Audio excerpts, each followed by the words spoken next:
So I'm gonna walk you guys through my GI drink that I do every morning. I know there's a bunch of different variations that are out there, to be honest with you. So many different supplements are added into, we wanna call these gut concoctions or gut drinks. And I keep mine relatively simple because the major thing that I'm focused on here with this is just maintaining mucosal lining for the most part, keeping GI inflammation down. And I do have some support of some micros, browns, greens, reds. So I have 3 different supplements here that I incorporate into my morning GI drink. I do this fasted about 30 minutes before I eat. Basically a couple different items here that I'm gonna walk through, all from Morphogen Nutrition. Use Megatron at checkout, save you a couple bucks. But I do use their Nutrigen. This is gonna be their micros product. It's gonna have browns, greens, reds in there, not just a simple greens product. I mean, at the end of the day, if I'm gonna use a greens product and I'm gonna spend the money, I'm just gonna eat a servings of greens. So this incorporates a little bit more, actually quite a bit more, that I really enjoy and helps a lot in terms of not only gut microbiome, but overall digestion. And then of course, glutamine, obviously one of the only major purposes of glutamine that we can utilize as human beings is for mucosal lining health. So I use 15 grams in the morning fasted, again, also from Morphogen, and I actually mix my creatine in this. So I don't really have another time in my day where I need to take creatine or I think it's needed to be taken. Honestly, the main goal here with creatine is just maintain saturation levels. We have plenty of studies you can look on PubMed about creatine and the different performance benefits it does offer. I gotta say, it's probably the most studied supplement we have on the market on a consistent basis. So really all you need is 5 grams of creatine monohydrates in a day. My training is quite excessive in terms of frequency and the amount, and I do use 10 grams a day. It's not always recommended, but something that I do. For glutamine, in this, there is 10 grams per serving. So this is quite a big serving size of glutamine itself. So I use a scoop and a half here for 15 grams total daily. And then I finish off with Nutrigen. And I use the nectar flavor.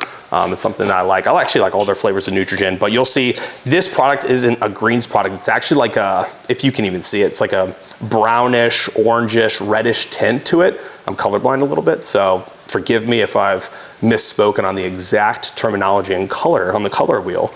But it is more of a brownish, reddish tone, which represents all the different types of micros that are in there. So I use this every day, fasted before my meal 1. My meal 1, actually I have about 4 meals a day right now, but it totals in and rings in at 4,500 calories daily to keep up with all my training. All right, so as I talked about, I have 4 meals and 4,500 calories. So this is meal 1. And this is actually pretty dense. There's about 100 grams of protein within this meal, this first meal. There's also about 130 carbs and 60 fats. So I got multiple pieces of bacon here. I got sausage, I got whole eggs. Inside here, I got 3 oat packets blended up with peanut butter, honey, 2 scoops of Morphogen's Protogen. I got bananas and blueberries in here. So I have a very calorie dense meal here. And again, the reason I have to do that is because the calories are so high. I just figured going 4 dense meals was gonna be easier, especially being able to space them out and have some gastric empty, have some time where I'm not eating. My food just gets really high when I wanna either try to maintain weight or even gain weight. And I'm not trying to gain weight right now, but I would like to maintain my weight and obviously support performance and recovery the best that I can. And it just gets hard. So I gotta choose foods, 1, that I enjoy, and 2, that I can get down relatively easy. And honestly, the easiest thing to do is just blend this shit and just drink it. It's a busy day here. And it's like that every day, you know, but it's just, especially during the competitive season, when we have so many people going on stage, these check-ins are sometimes every day, multiple times a day, AM, PM check-ins, every couple days. Sometimes I want to see them after I get done with refeeds, see what they look like. Did they get a little bit fuller? The lines get a little bit sharper? Did they blur? You know, and then I know what to make moves to make from there. You know, or even after low day stretches, I want to see how they look depleted and flat.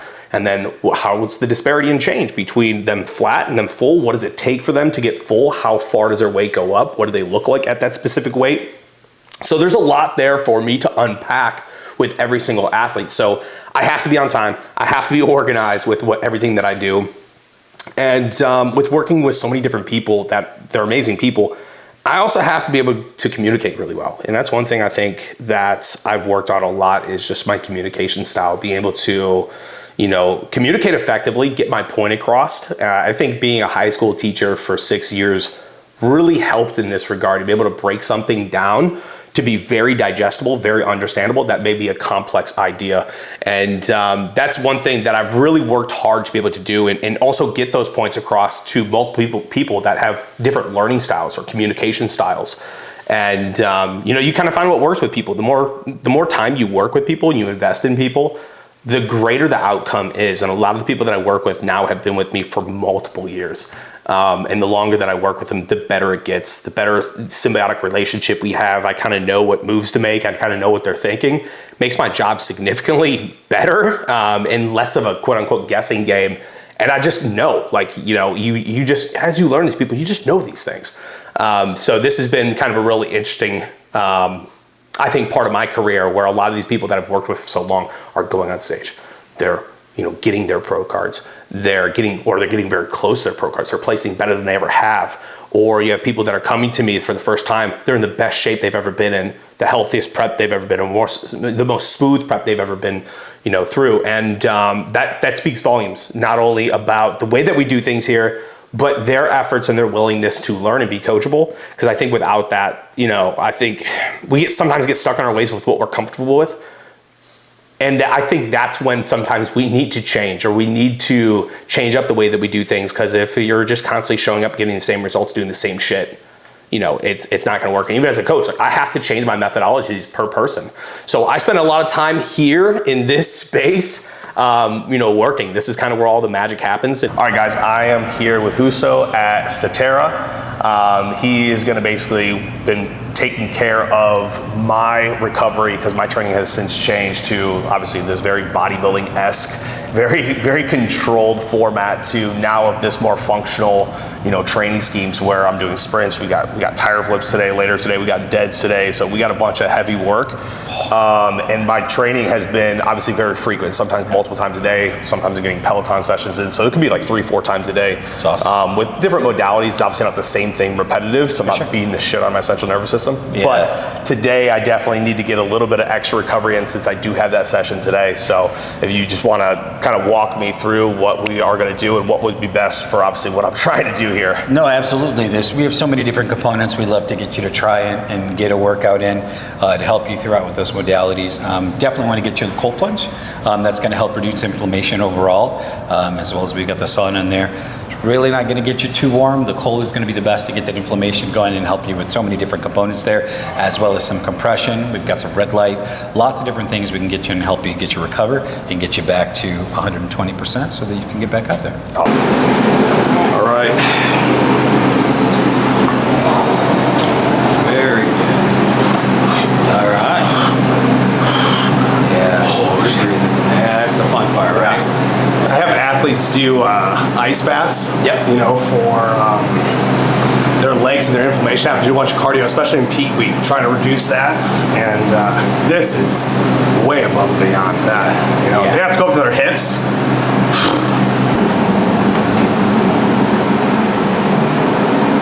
Try to outlast that, because that's really like the hardest part about it. It's not necessarily like it doesn't hurt, you know, it's just there you go. Breathe. Yep. There you go. Just slow it down. Breathe. Nice. Yeah. Slow. Yeah. That's it. Good job. Yeah, just slowing down that breathing, letting your body go through those feelings. Feel all that it's going to do. All right, so we're finishing up at Statera here with compression boots, and essentially, you know, we went through the process of the cold plunge, which by the third round I was shaking like crazy, but we'd get done in there and we'd go to the sauna, and then when I got done I did some red light therapy for about like 10 minutes, and now I'm here doing these compression boots to finish up before I go eat my pre-workout. And then we head in to basically do a pull day that's going to be power and endurance based. You know, so we're going to walk you through that too. All right, so after our recovery at Statera, We are now here at Commotion Bodies in Avon Lake, Ohio, which, by the way, has been here since 1986. So.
All right, upper body pull number one. Obviously that was full body, we saw with the deadlifts.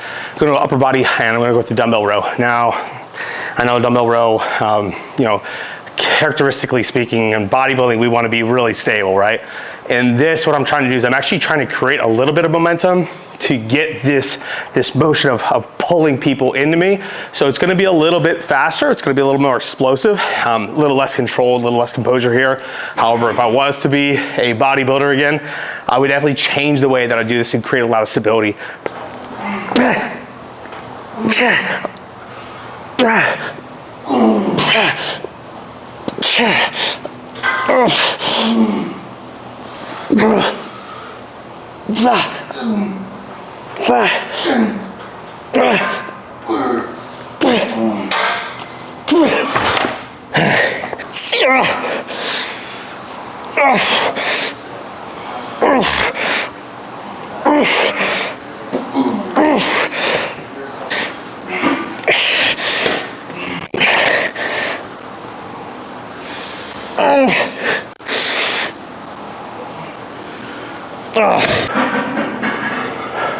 So there's 5 total exercises in this training today, which, I mean, doesn't seem like a lot, and I'm sitting here dying, and I think a lot of people will look at it in terms of like a volume aspect and be like, this dude's either really out of shape or somehow it was miraculously hard. And I'm like, you know, it's like you could take 2 exercises or 1 exercise and make it impossibly hard. And what I think people miss the boat on is what elicits growth. A lot of people get stuck in this mindset of it's weight driven, or they do more exercise because they feel like they're not doing enough because they don't beat themselves in the dirt enough. And I'm like, chill.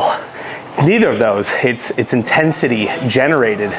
And I think that's where people really miss the mark. It's like I can get 2 exercises, I can elicit the same growth as you in 20 exercises. It just needs to be done thoroughly. Like I'm trying to, kind of circles back to the conversation we had with Huso at the wellness clinic and talking about, if it's in this video, it's in that cold plunge, we're talking about trying to push ourselves mentally past the pain threshold where our mind's telling us to stop. I remember a good amount of those Halloweens actually. I specifically. Well, it was snowing. I do remember those. I remember when it snowed, but I remember I was the mask one year. Remember that Halloween costume? That year specifically I remember because I peed myself. I peed my pants that year. Yeah, that's good. Yeah. Good. It was a great costume, I just ruined it, you know? So whatever, it was freezing cold out that year. That year it was sleeting out. There was a ton of layers on. Didn't you go with a shirt on? No shirt? You were a monster or something? I think it was the Hulk one year. The Hulk, yeah. Yeah, I was the Hulk, but it wasn't cold out that year. No. Not like the year I was the mask. When I was the mask, man, it was freezing fucking cold out, so I put on all these layers, and I remember coming inside, and I don't know, I was 6, 5.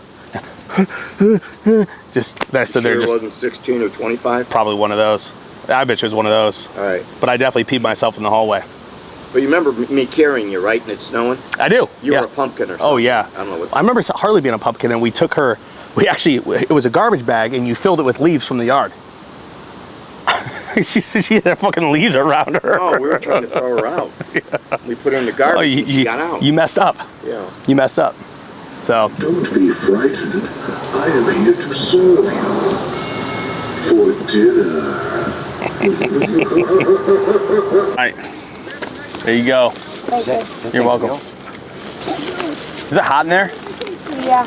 Yeah, I imagine. It'll be a lot hotter if you light your tail on fire.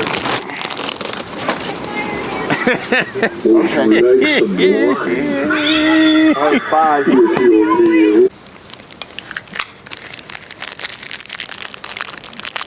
Only a beer. Yeah, so YouTube, this is my family. We're all very normal. It's my mother, it's my sister, and that's my dad. And I'm normal. And if you ever want to know why I grew up really messed up, and I'm weird, I'm socially awkward, but kind of funny. There you go. This is exactly it. And this is the house where I grew up in too. So, enjoy. Yeah.